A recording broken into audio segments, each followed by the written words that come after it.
Merci. En fait, j'ai le difficile privilège de conclure, c'est pas évident, et surtout avec un sujet comme celui-là qui est finalement pas le meilleur signe de l'avancée de la réclamation, puisqu'on va en être au litige. Hein. Donc si on en est là, à l'action de groupe, c'est qu'on a quand même loupé quelques portes. Hein. Donc pas facile de finir. Néanmoins, je me rends compte que je fais le même métier que vous.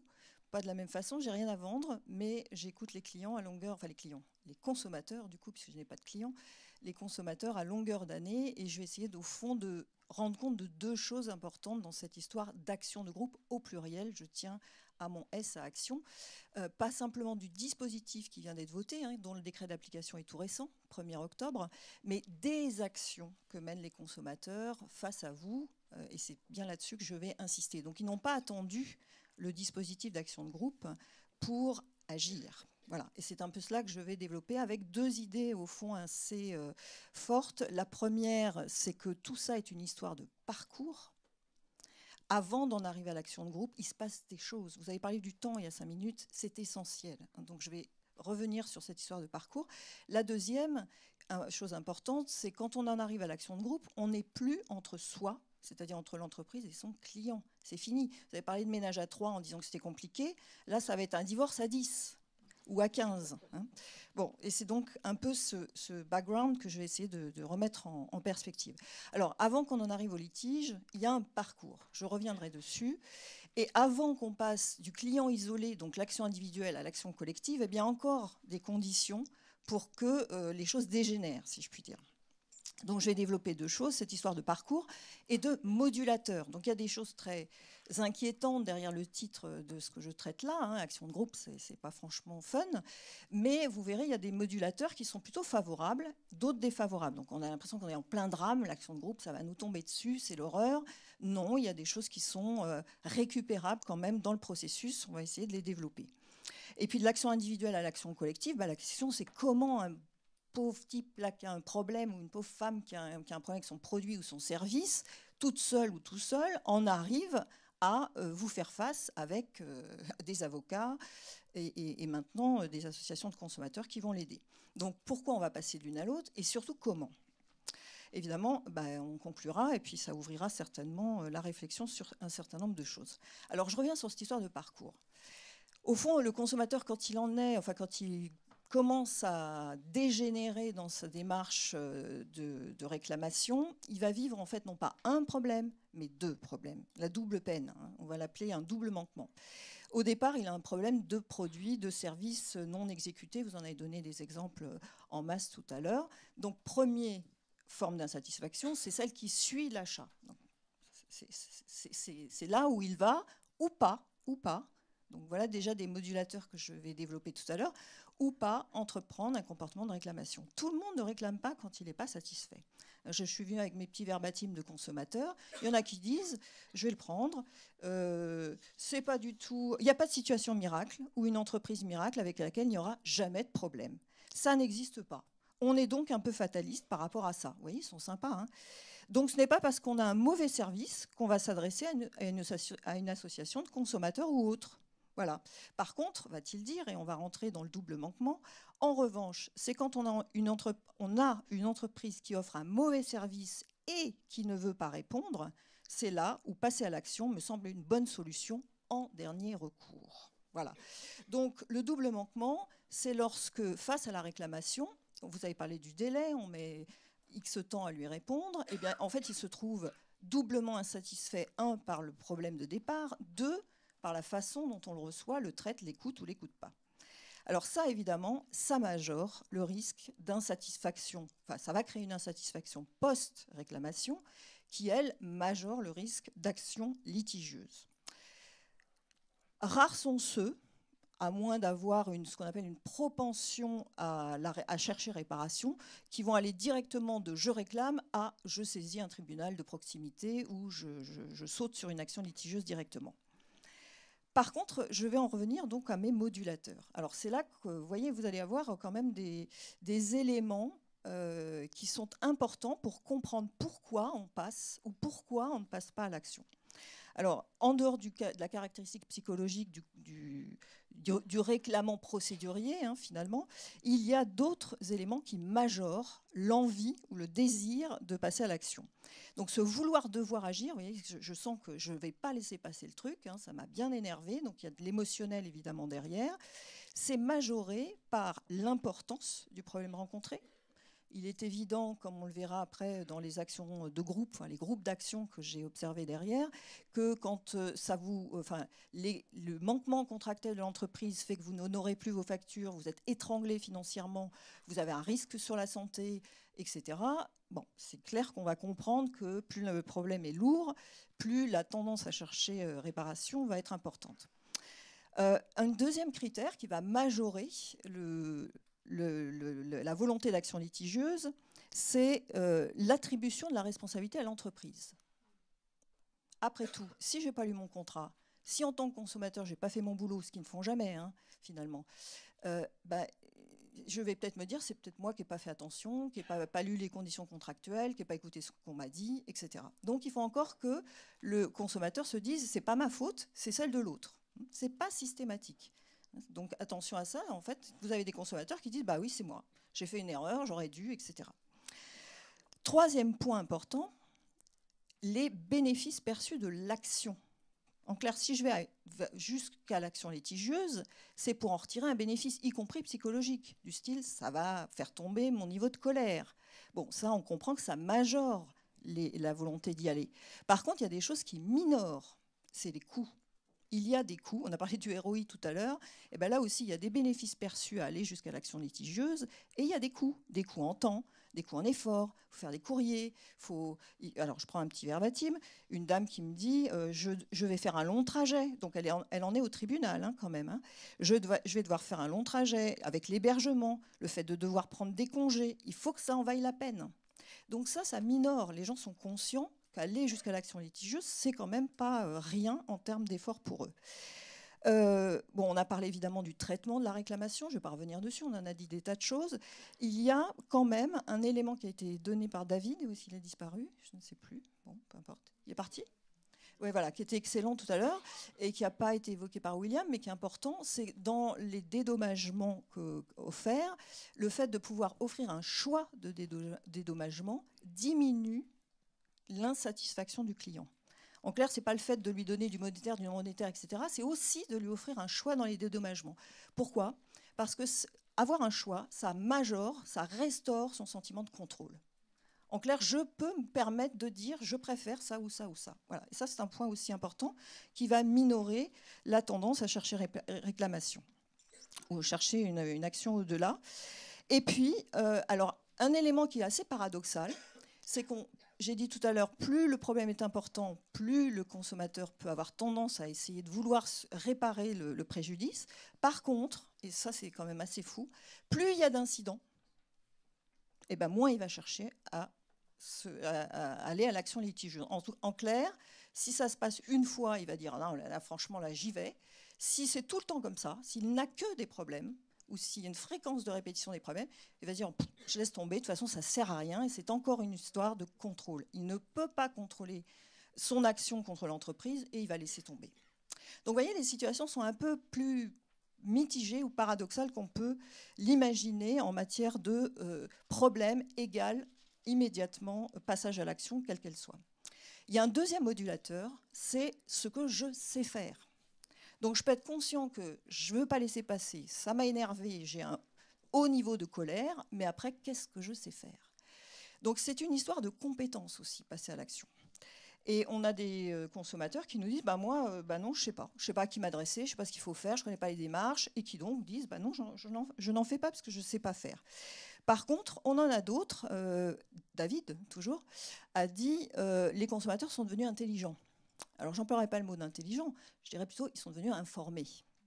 Et évidemment, ça passe par Internet. Et vous allez voir avec un petit verbatim dernier que je vais glisser là, comment on passe de la phase 1, là de mon parcours, à l'action collective. Parce que c'est là que ça va germer, en fait. Donc, mon consommateur, qui en fait avait, je retracerai très rapidement l'histoire, il avait un problème avec son fournisseur d'accès Internet. Bon, il en a marre, il se dit, je résilie. Sauf qu'en résiliant, Donc les histoires sont jamais monochromes, si je puis dire. C'est pas le tort de l'entreprise ou le tort du client, c'est un enchaînement là encore. Sauf donc il résilie, mais il devait de l'argent parce qu'il était sous abonnement, il restait des choses à payer. Bon, puis il se dit j'ai résilié, je ne paierai pas.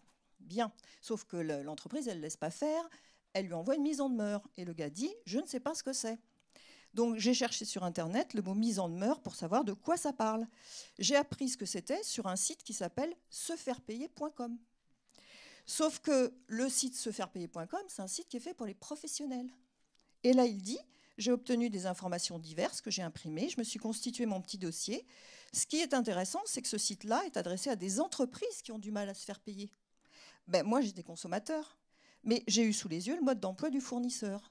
Donc, une fois qu'il a tout lu, il s'est dit, quand le site dit aux entreprises, finalement, vous savez, quand c'est des petits montants, vous ne récupérerez pas, laissez tomber, il s'est dit, super, je peux dormir tranquille. Voilà. Et donc, entre là, l'histoire du passage, au fond, on en voit le petit glissement qu'il va y avoir, c'est-à-dire le fameux ménage à trois, on va ouvrir la porte, finalement, à des parties prenantes. Le site que je cite, en l'occurrence, n'est qu'une voie d'entrée dans ces autres acteurs du marché, dont je vais brosser rapidement le panorama, qui sont là, certains, pour venir prendre par la main, alors pas simplement informer, mais même prendre par la main, démarcher les consommateurs, vos clients, pour leur dire « on va vous aider ». Donc on a sur le marché une première forme qui permet de comprendre comment un consommateur isolé va devenir plus isolé du tout, quand on fait la liste, et elle est longue, de tous les acteurs du marché qui viennent le prendre par la main pour lui dire « je vais t'aider à sortir de ton problème ». Donc c'est ce que j'ai appelé une démarche top-down, c'est-à-dire des gens qui sont en haut, là, qui viennent prendre vos consommateurs en bas et qui leur disent on va vous aider. Alors comment faire un peu la cartographie de ces acteurs? Et on a demandé à 10 experts du monde consumériste de nous dire, on a fait ensemble la liste de tous ces acteurs, puis après on leur a dit qualifiez-les. Mettez-vous à la place d'une entreprise et essayez de qualifier la dangerosité de ces acteurs pour une entreprise. Donc ça vous concerne directement, tout le monde peut le faire. La liste n'est pas forcément exhaustive en plus. 3 critères pour qualifier une dangerosité d'une partie prenante. 1, a-t-elle du pouvoir? Qu'est-ce que c'est? Est-ce qu'elle est capable de me faire agir sur ma vie du jour ou du lendemain? En clair, est-ce qu'elle a les moyens de me faire faire ce que je n'ai pas décidé de faire? Par exemple, dédommager des clients ou payer les résultats d'une action légale. Deuxième critère, l'urgence. Avec quelle pression temporelle est-elle capable de me faire agir contre ce que je n'ai pas décidé de faire? Est-ce que, troisièmement, cette partie prenante est légitime? Alors, la légitimité, c'est un concept assez compliqué, on va le résumer en une phrase simple. Est-ce que ce qu'elle fait est considéré socialement, par la société tout entière, comme bien? Est-ce que c'est une bonne action? Bon, mais c'est un peu plus compliqué que ça quand même. Alors on a fait des cartographies des différentes parties prenantes. Plus elles ont de critères en main, plus elles sont dangereuses. Évidemment, si j'ai que, par exemple, le critère de légitimité, comme le Conseil national de la consommation ou l'Institut national de la consommation dans les mains, ok, je suis légitime, mais je n'ai pas de moyen de pression directe ni urgente sur une entreprise. Vos consommateurs isolés, ils sont plutôt là. Bon, ils vont réclamer, ok, mais ils n'ont rien pour vous forcer à rien faire. L'entreprise ne veut pas faire, elle ne le fait pas. Ils sont peut-être dans l'urgence, mais en tout cas, ils n'ont pas de pression temporelle réelle. Les activistes, vous voyez, de l'autre côté, ils n'ont que l'urgence. Ils ne sont pas forcément légitimes.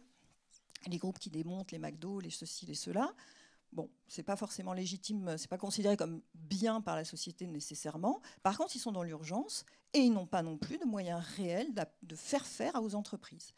Quand vous regardez par contre les acteurs qui ont 2 critères, ça commence à devenir un peu plus chaud. Donc médiateurs publics ou juges détiennent le pouvoir d'agir sur l'entreprise, c'est-à-dire de faire exécuter des décisions de justice, et puis la légitimité pour le faire. Ceux de droite, de gauche, sont assez dangereux. Les médias, les nouveaux médias dédiés au consumérisme. Alors qu'est-ce que c'est que ça? C'est tous les sites, vous avez parlé de Julien Courbet, il est dedans, tous les gens qui disent « Avez-vous un problème de conso? Nous sommes là !» et qui occupent la télé, la radio, les journaux, enfin ils ont tout. Des avocats. Il y a eu un site qui s'appelait classaction.fr qui a été retoqué par l'ordre des avocats parce qu'il faisait du démarchage direct en disant « Vous avez un problème ? Venez nous voir ». Bon, au milieu, vous attendez bien à ce qu'il y ait du monde et que ce ne soit pas vide.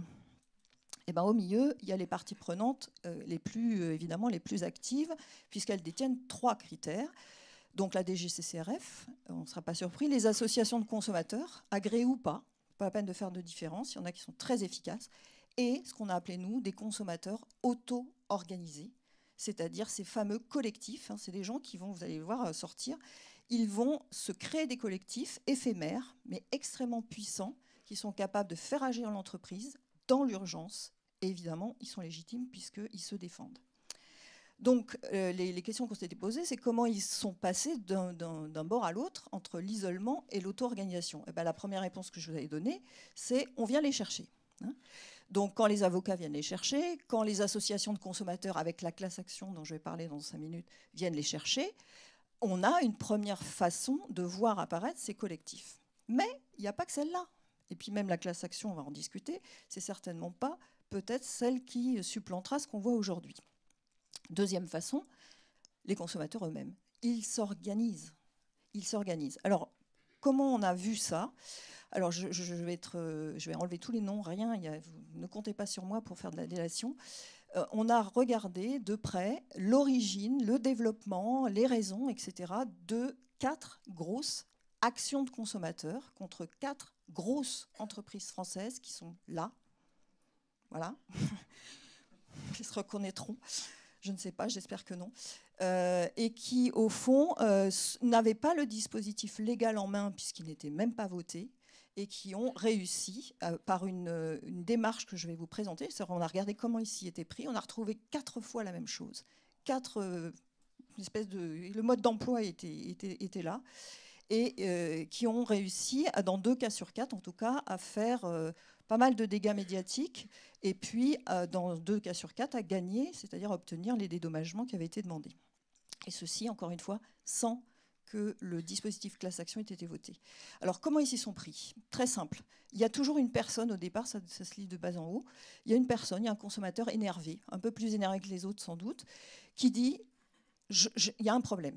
Voilà. Et puis, je vais être le porte-parole de ce problème. C'est moi qui vais le prendre en charge, et ils le disent comme ça. Je sentais qu'il y avait un problème, et je ne devais pas être tout seul. Ils vont chercher sur Internet, voilà, donc déjà d'autres parties prenantes qui vont rentrer, ils vont chercher, ils vont taper « problème avec », et puis évidemment, ils trouvent éventuellement d'autres gens qui ont le même problème. Deuxième phase, ils vont se dire bah, « regroupons-nous ». Alors, ils vont se regrouper, pas simplement en se disant on se regroupe. Non, ce qui est très important dans l'intéressement, c'est pas simplement je vais faire rentrer d'autres gens dans l'affaire, c'est je vais les tenir ensemble avec des dispositifs matériels. Même si on est sur le net, il y a des dispositifs matériels. C'est quoi ? C'est un blog, une page web, une page Facebook. Tout ça, c'est de la matérialité. Hein, ça ne plane pas dans l'air. Hein, c'est cristallisé quelque part, ça se voit. Bon, et donc, ils vont une association. Ils se constituent en association parfois. Donc, l'intéressement va tenir avec des dispositifs matériels qu'on peut repérer même dans la blogosphère. Troisième phase, l'enrôlement. Donc, l'enrôlement, c'est faire rentrer de plus en plus de plaignants, victimes identiques, mais pas seulement. Ça va être faire rentrer toutes les parties prenantes que j'ai mentionnées tout à l'heure. Donc, aller voir les médias, aller voir les associations de consommateurs, aller voir les médiateurs, écrire jusqu'au président de la République dans une des 4 cas que j'ai vus. Donc, ils avaient écrit partout, quoi. Ils étaient montés à tous les étages. Et le but du jeu, c'est de faire rentrer un maximum d'acteurs dans le jeu pour que ça parle, pour que ça coalise, vous voyez, pour que ça densifie un réseau. 4e phase, la mobilisation. Bah, la mobilisation, le mot est joli, mais c'est aussi, c'est pas que du virtuel ou c'est pas qu'un terme, hein, c'est arriver en masse, par exemple, au siège de l'entreprise en disant « nous sommes là avec les médias, les caméras, les journalistes ». Donc la mobilisation, c'est la preuve que les dispositifs ont bien constitué un réseau et qu'on le voit se déplacer même physiquement dans l'espace. Comment réagir ? 2 minutes encore ? Oui, parfait. C'est impeccable. Parfait, alors, merci. impeccable. Alors, comment réagir ? Eh ben, du plus mal au mieux, si possible. Donc là, je montre ce que nous avons observé, c'est-à-dire des formes de réaction les plus mauvaises, hein, mais c'est pourtant celles qu'on a observées, et qui font face, en fait, à plus mon schéma montait dans l'autre sens, vous voyez, plus ça va descendre du côté des entreprises. Alors, première réaction qu'on a observée dans les 4 cas, c'est soit on ne parle même pas à ces gens-là. Voilà, c'est quand même fou, mais on ne leur parle pas, ils n'existent pas, on ne les a pas entendus, non, on ne sait pas. Ou alors on nie, mais non, non. Ce que vous dites, non, ça n'existe pas. Évidemment, la pression augmente au fur et à mesure du schéma précédent. Ce qu'on voit, c'est que là, bah oui, ok, on va pas avoir trop le choix, il va falloir reconnaître quand même un peu de responsabilité, mais on va essayer de contrer les arguments, ou on va essayer de minimiser le problème. Troisième phase, mais là on s'est enfoncé jusqu'au cou, et là c'est fini, on ne peut plus échapper aux conséquences légales, et donc le dégât médiatique est total, il faut assurer la réparation des dommages, bref, on est dans le lac. Vous voyez, eh ben, mes flèches descendent, mes consommateurs montent. En fait, qu'est-ce qu'il aurait fallu faire? Ou ce que je pense qui est mieux, mais on en a eu beaucoup de traces dans les discours qui ont été tenus juste avant, c'est essayer d'anticiper. Alors anticiper, ça peut être beaucoup de choses. Ça peut être d'une part en externe, parler avec ces parties prenantes avant qu'il y ait des problèmes. J'ai, Dieu merci, rencontré dans le cadre de ces études des entreprises qui étaient capables de dire on va voir les associations de consommateurs régulièrement, on a des rencontres avec elles. La DGCCRF fait un baromètre des plaintes et des réclamations depuis un certain nombre d'années. Bah, si vous êtes dans la liste, il ne faudrait pas laisser tomber. Il vaut mieux essayer de voir comment résoudre un certain nombre de choses. Donc en externe, travailler avec les parties prenantes. Mais on en a eu vraiment beaucoup d'exemples dans ce que vous avez dit. C'est aussi travailler en interne. Et là, on sent bien qu'il y a, enfin, là encore, si je synthétise ce que j'ai entendu ce matin, l'importance d'avoir un dialogue entre les services clients de premier niveau, de second niveau, voire du médiateur interne, quand il y en a dans certaines entreprises. Le médiateur interne étant pour moi, de ce que j'en ai observé aussi, une manière assez forte d'imprimer de la qualité, puisque les cas les plus graves lui arrivent, et que son boulot, c'est presque de se faire disparaître, et en tout cas que les éléments redescendent dans l'entreprise pour améliorer les choses auprès du client. Voilà, je conclus là. En fait, mon message était le suivant. Bien sûr, il y a un dispositif d'action de groupe, mais comme vous le voyez, les clients n'attendent pas, n'ont pas attendu pour se défendre et pour créer des groupes d'action, alors même que le dispositif n'était pas en place. Alors, qu'est-ce qu'il y a à en dire ? Eh bien, en fait, d'abord, il est très récent. Il y a déjà 4 actions qui sont en cours. Elles portent, c'est important de le savoir quand même, sur des questions contractuelles qui peuvent en fait être pistées dans tous les contrats. Donc, c'est la chose la moins difficile à prouver. Et aujourd'hui, au fond, on sent que les associations se rôdent sur les questions contractuelles, alors que ça sera beaucoup plus difficile d'étendre ce dispositif à, par exemple, des responsabilités délictuelles quand l'entreprise informe mal son client. La loi Hamon va renforcer l'obligation d'information des consommateurs. Si ce n'est pas fait, comment le prouver? Ça va être très difficile à faire. Donc au fond, là, ils sont sur le terrain le plus facile. Et puis, il y a un deuxième problème qui peut atténuer la dangerosité du dispositif aujourd'hui, c'est qu'il est basé sur l'opt-in, c'est-à-dire opt-in. C'est sur le fait que les consommateurs se déclarent pour pouvoir être couverts par l'action. S'ils ne se déclarent pas, parce que les préjudices sont trop faibles à l'échelle individuelle et qu'ils vont se dire « je ne vais pas aller me battre pour 10 € ou 2,50 €, bah, ça va minorer l'intérêt du dispositif. De plus, et ça pourrait le décrédibiliser complètement, si les consommateurs ne viennent pas réclamer leur dédommagement après, les sommes repartent à l'entreprise. Donc, on va voir. Donc, je ne suis pas Madame Soleil, mais pour l'instant, il y a quelques failles ou quelques, disons, faiblesses qui rendent les choses, pour l'instant, incertaines. Néanmoins, ce qui va avoir tendance à faire, c'est à renforcer, à mon avis, l'idée qu'on peut passer à la judiciarisation rapidement. Voilà. C'est-à-dire qu'on peut faire dégénérer les choses très vite, puisque on en a tellement entendu parler de cette class action que, vous voyez, au lieu de chercher d'autres solutions, on va essayer peut-être de s'appuyer dessus plus souvent. Or, ce n'est pas forcément le bon truc. Essayer de valoriser la médiation, le geste commercial, enfin, tout ce qui a été dit ce matin, plutôt que de passer à cette judiciarisation trop rapide. Voilà, je vais peut-être m'arrêter là.